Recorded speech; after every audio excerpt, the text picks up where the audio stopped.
గోవులు మాయం కాకుండా ఉండాలంటే ఏం చేయాలి? అదేమిటి, గోవులు మాయమవుతాయా అని అమాయకంగా అడగండి. నిజంగానే గోవులు మాయమవుతూ ఉన్నాయి. ఏ విధంగా మాయమవుతున్నాయి? 2-3 రకాలుగా మాయమవుతూ ఉన్నాయి. మొట్టమొదటిది అవే లేకుండా పోతోంది.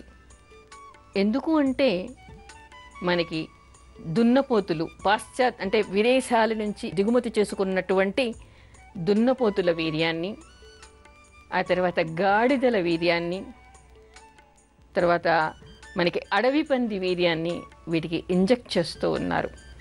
సహజ జీవనం లేకుండా చేసి వాటికి ఎప్పుడు ఈ వీర్యాన్ని ఇంజెక్ట్ చేయాలో అప్పుడు ఇంజెక్షన్ల ద్వారా వాటికి ఇంజెక్షన్లు ఇస్తూ ఉన్నారు. తద్వారా ఆ ఆవులు కట్టి ఈనుతూ ఉన్నాయి. అంటే దానికి వచ్చేటువంటి ఆ వీర్యం వల్ల వచ్చేటువంటి సంతతి ఏ విధంగా ఉంటుంది అంటే అడవి పంది నుంచి వచ్చేటువంటిది, అడవి పంది ఆవు కలిస్తే ఎలాంటిది ఉంటుందో అలాంటిది మళ్ళీ ఉత్పత్తి జరుగుతుంది. అదేవిధంగా గాడిద పునరుత్పత్తి జరుగుతోంది ఇక్కడ ఆవు ముఖంలో, ఆవు రూపంలో. అంటే మనం గాడిద పాలు తాగుతున్నామా, ఆవు పాలు తాగుతున్నామా? నిజానికి మనకి ఒక పద్యం కూడా ఉంది, వేమన పద్యం కూడా ఉంది.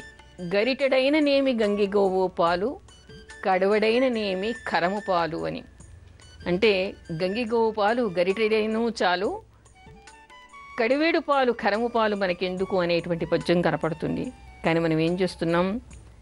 కడివేడు గడిద పాలు తాగడానికి మాత్రమే ఇష్టపడి దాని వీర్యాన్ని దీనికి ఇంజెక్ట్ చేసి తద్వారా అలాంటి పాలని మాత్రమే మనం ఉత్పత్తి పెంచుకుంటూ ఉన్నాం.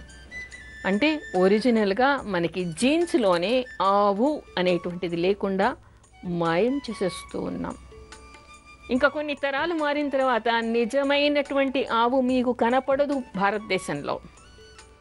అప్పుడు మనం గోదానం చేసిన లాభం లేదు, గోపూజ చేసిన లాభం లేదు. అలాంటి గోవుకు పూజ చేయడం కాదు, అడవికి పందికి పూజ చేసినట్టు గాడిదకు పూజ చేసినటువంటి పుణ్యం వస్తుంది.